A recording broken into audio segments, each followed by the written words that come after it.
मैं स्वामी विवेकानंद को एक योद्धा सन्यासी के रूप में लेता हूं, जैसा कि मैंने उनको जाना और समझा है।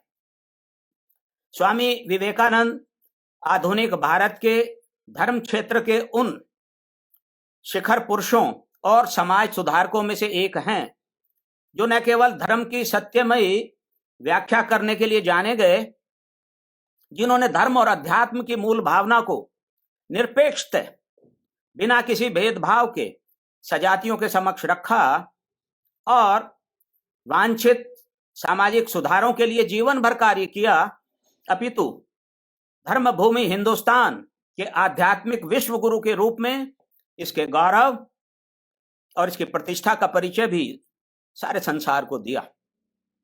स्वामी विवेकानंद वेदांत दर्शन के, जैसा कि मेरा अपना भी यह दृढ़ विश्वास है, निसंदेह अपने समय के एक अति उत्कृष्ट विद्वान और श्रेष्ठ व्याख्याकर्ता थे। वेदांत अर्थात वेदों का सार, वेदों का अंत अविभाज्य समग्रता की सत्यता को समर्पित है। यह सार्वभौमिक एकता की वास्तविकता को प्रकट करता है। यह इस प्रकार शाश्वत सनातन धर्म की मूल भावना को प्रस्तुत करता है।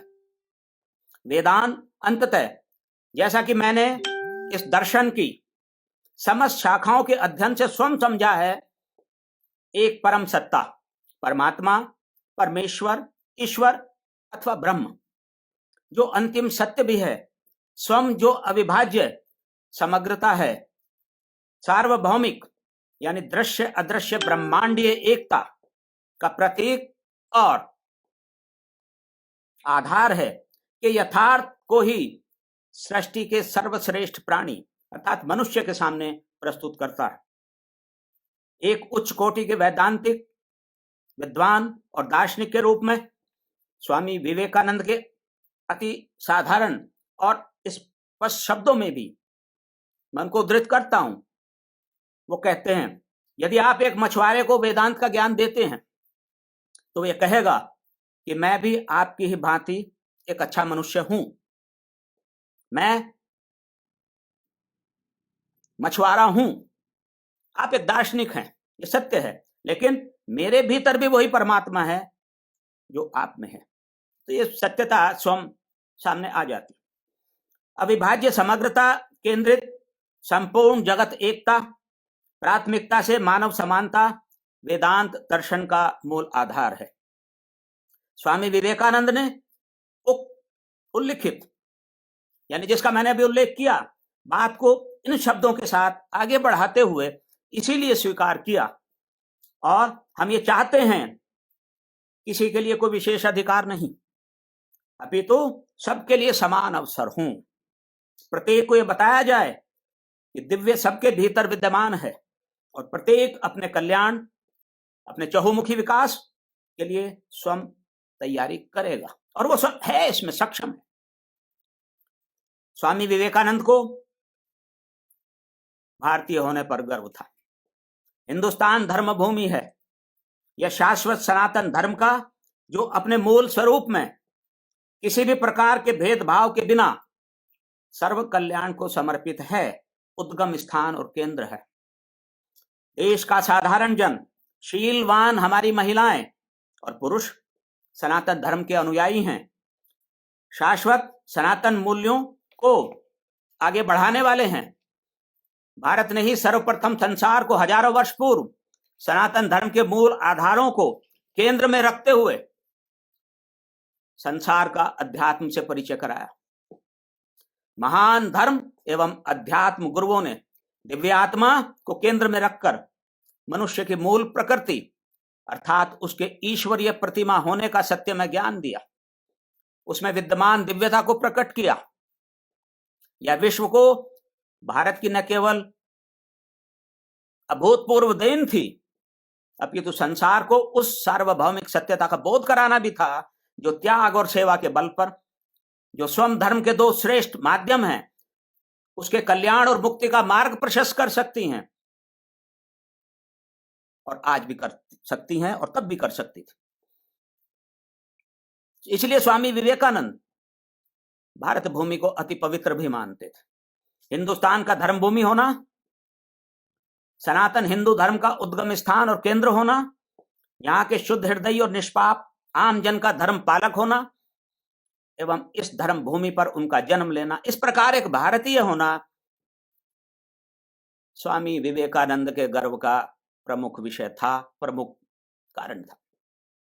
स्वामी विवेकानंद के स्वयं के शब्दों में, हमारी पवित्र भूमि भारत भूमि धर्म और दर्शन की भूमि है, असाधारण सनातन धर्मी आध्यात्मिक देवों की जन्म भूमि है, त्याग भूमि है, जहां और केवल जहां अति प्राचीन काल से आधुनिक काल तक मनुष्य के लिए जीवन का सर्वोच्च आदर्श खुला रहा है और उस आदर्श के माध्यम से, उसके बल पर प्रत्येक बिना किसी भेदभाव के अपना चहुमुखी विकास करने के लिए सक्षम रहा है, आज भी सक्षम है और आने वाले समय में भी सक्षम रहेगा।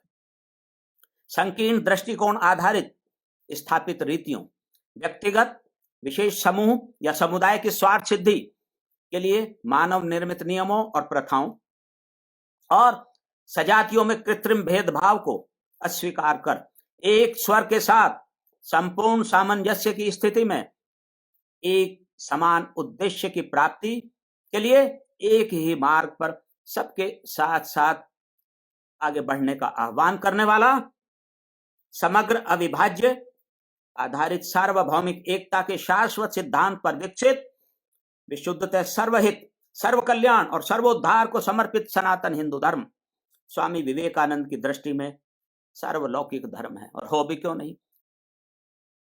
देव स्वर, देव वाणी, ऋग्वेद के मंत्र कहते हैं, संगच्छध्वम संबध्वम संभो मनांसी जानताम देवा भागम यथा पूर्वे संजनाना उपासते समानो मंत्र है समिति समानी समानम मनः सह चित्तमेषाम समानम मंत्र मभि मंत्रये वह समानेन वो हविषा जुहोमी समानी व आकुति समाना हृदयानि वह समान मस्तु वो मना यथा वह सु साहसती।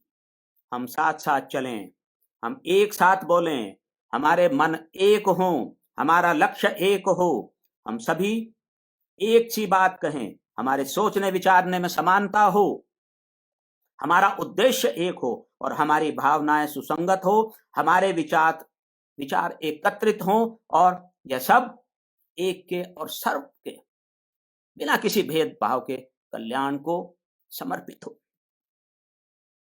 केवल यही अपने मूल अधिकारों के बल पर, अर्थात सनातन धर्म हिंदू धर्म ही अपने मूल आधारों के बल पर प्रत्येक जन को स्वयं उसकी दिव्यता और गौरव की अनुभूति द्वारा एवं उनकी क्षमताओं के सदुपयोग से जीवन में खुलापन प्रदान करते हुए समान रूप से उसकी चहुमुखी उन्नति का मार्ग प्रशस्त कर संपूर्ण विश्व को एकता के सूत्र में पिरोने में पूर्णतः सक्षम है। स्वामी विवेकानंद ने कहा था कि मानव गरिमा गौरव का हिंदू धर्म के अतिरिक्त किसी भी अन्य ने इतने स्वर में, यानी इतने ऊंचे स्वर में या ऐसे बलपूर्वक प्रचार नहीं किया।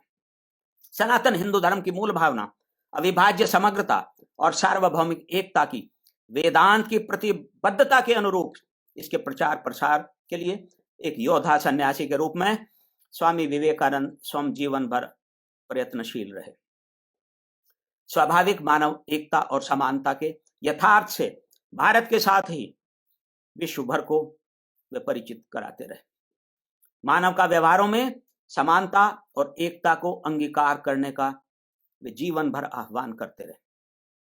स्वामी विवेकानंद की प्राथमिकता से अपने देशवासियों से, हिंदुस्तानियों से यह अपेक्षा थी कि वे निजी और समूह हित में की गई हिंदू धर्म के मूल आधारों की मनमानी और असत्यमयी व्याख्याओं, स्त्री पुरुष असमानता, गरीबों के शोषण और तिरस्कार, उच्च निम्न के भेदभाव के आधार पर दबे कुचले व साधनहीनों को शिक्षा जैसे क्षेत्र से वंचित करने जैसी अति हानिकारक और पतनोन्मुखी प्रवृत्तियों को, जो भारत के पुनरोदय भारत के उत्थान के मार्ग की बड़ी बाधाएं हैं, पूर्णतः नकार दें। वे दृढ़ता के साथ ये समझ लें कि गरीबों, पिछड़ों और साधनहीनों के साथ ही महिलाओं की जीवन के प्रत्येक क्षेत्र में भागीदारी की अनुपस्थिति में इन सभी के समान रूप से मुख्य धारा में आए बिना भारत की वास्तविक उन्नति संभव नहीं है। भारतवासी स्वाभाविक मानव समानता को स्वीकार कर सबके सहयोग व सामंजस्य के साथ आगे बढ़ें। ऐसा करते हुए भारतवासी संपूर्ण विश्व के हितार्थ, संपूर्ण संसार के कल्याणार्थ अर्थात विश्व की संपूर्ण उन्नति के लिए अपनी मातृभूमि के गौरव को पुनः प्रतिष्ठित करें, भारत को विश्व गुरु के रूप में स्थापित करें। स्वामी विवेकानंद के जीवन का, जैसा कि मैंने उनको समझा है, यही प्रमुख उद्देश्य रहा था। वे इसी के लिए अंतिम श्वास तक कार्य करते रहे। देशवासियों से भी यही परम अपेक्षा रखते हुए उन्हें त्याग, सबके प्रति प्रेम और सेवा के लिए वे निरंतर प्रेरित करते रहे, जगाते रहे। भारतवासी भारत के पुनरुत्थान द्वारा विश्व कल्याण का मार्ग प्रशस्त करें और ऐसा करने में भारतवासी सक्षम हैं। स्वामी विवेकानंद की यह अभिलाषा, उनकी परम इच्छा ही उनकी देशवासियों के लिए छोड़ी गई सबसे महत्वपूर्ण विरासत है। हमें इसको समझना होगा, तदनुसार आगे बढ़ना होगा। यही उनके प्रति हमारी सच्ची हृदयमयी श्रद्धांजलि भी होगी। विशेष रूप से हमारे युवा इस दिशा में आगे बढ़ें, क्योंकि स्वामी विवेकानंद को युवा वर्ग से बहुत बड़ी आशा थी, बहुत बड़ी अपेक्षा थी। तो मैं समझता हूं कि भारत आज विश्व गुरु बनने के मोड़ पर खड़ा है। अगर स्वामी विवेकानंद के बताए मार्ग पर, उनके दिए गए संदेश पर हम व्यवहार करें, जीवन में इसको बरतें, तो मैं समझता हूं कि अब वो दिन दूर नहीं होगा जब वास्तव में भारत एक विश्व गुरु के रूप में स्थापित होगा। भारत माता की जय।